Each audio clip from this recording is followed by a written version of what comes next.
नहमदुहु व नसल्ली अला रसूलिहिल करीम अम्मा बाद फ़अऊज़ु बिल्लाहि मिनश शैतानिर रजीम बिस्मिल्लाहिर रहमानिर रहीम। आज अक्सर लोग इश्कालात के अंदर मुब्तला होते हैं कि दम करना, किसी पर आयात कुरानी पढ़कर फूंकना जायज़ है या नाजायज़ है। आज हमने इस पर बात करनी है कि कुरान हकीम की आयात पढ़ के दम करना, फूंकना अपने पे भी दूसरे पर भी ये जायज़ नहीं बल्कि सुन्नत रसूल सल्लल्लाहु अलैहि वसल्लम है। हुज़ूर अलैहिस्सलातु वस्सलाम की ज़िंदगी में हमें ये चीज़ मिलती है कि नबी सल्लल्लाहु अलैहि वसल्लम दम अपने ऊपर ख़ुद भी किया करते थे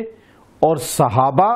रसूलुल्लाह सल्लल्लाहु अलैहि वसल्लम की मौजूदगी में भी एक दूसरे पर दम किया करते थे। आप देखिए, बुखारी शरीफ की हदीस है, सैयदा कायनात सैयदा आयशा सिद्दीक़ा रज़ी अल्लाह तआला अन्हा इरशाद फरमाती हैं कि रसूलुल्लाह सल्लल्लाहु अलैहि वसल्लम सूरह फलक और नास और फिर फरमाया कुल हुवल्लाहु अहद भी, तीन सूरतें रात को बिस्तर पे लेट कर पढ़कर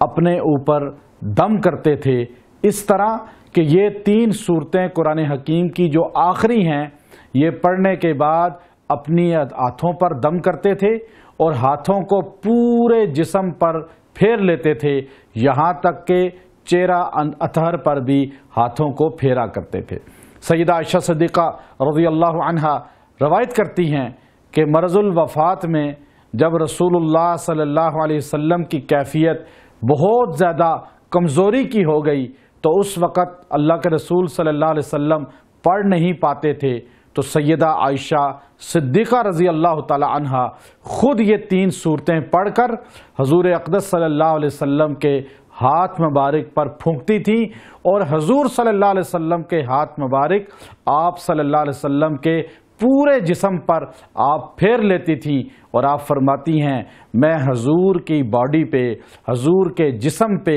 हजूर सल्लल्लाहु अलैहि वसल्लम के हाथ इसलिए फेरती थी कि हजूर अलैहिस्सलाम के हाथ बरकत वाले हैं और हजूर का जिस्म हजूर के हाथों से बरकत हासिल करे।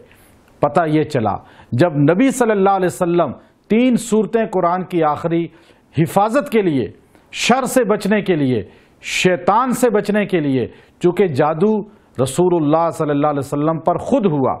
आपने उम्मत को तालीम दी कि ये तीन सूरतें जो रात को अपने ऊपर पढ़ के दम करेगा और अपने पूरे जिस्म पर ये तीन सूरतें कुरान हकीम की पढ़ के हाथों पे दम करके पूरे जिस्म पे फेर लेगा, अल्लाह रब्बुल इज़्ज़त शैतान से भी, अमराज से भी उसकी हिफाजत कर लेंगे। और ख़ुद भी दम करना जायज़ है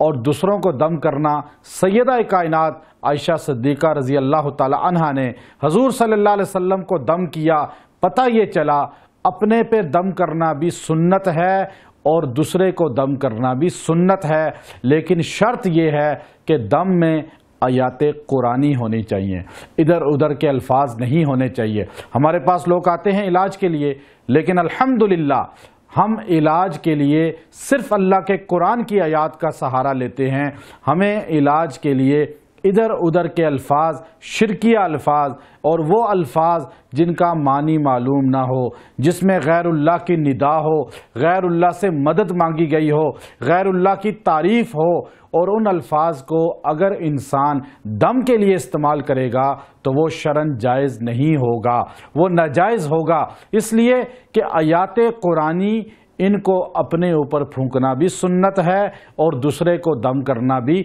सुन्नत है। इसको ना बिद्दत कहा जाएगा ना नाजायज़ कहा जाएगा। चूँकि मैंने आपको सिर्फ बुखारी शरीफ की एक रवायत बताई है, इस पर बेशुमार अहादीस हैं जिनको मुख्तलिफ आइम्मा ने मुख्तलिफ कुतुब के अंदर ज़िक्र किया है। इंशाअल्लाह उल अज़ीज़ अल्लाह तबारक व तआला कुरान पाक के ज़रिए हमें हर मर्ज़ से शिफा देंगे। व आखिरु दावाना अनिल हम्दुलिल्लाहि रब्बिल आलमीन। वीडियो के नीचे सब्सक्राइब के बटन पर क्लिक करें, बेल के आइकॉन पर क्लिक कीजिए ताकि हर नई वीडियो की नोटिफिकेशन आपको मिल जाए।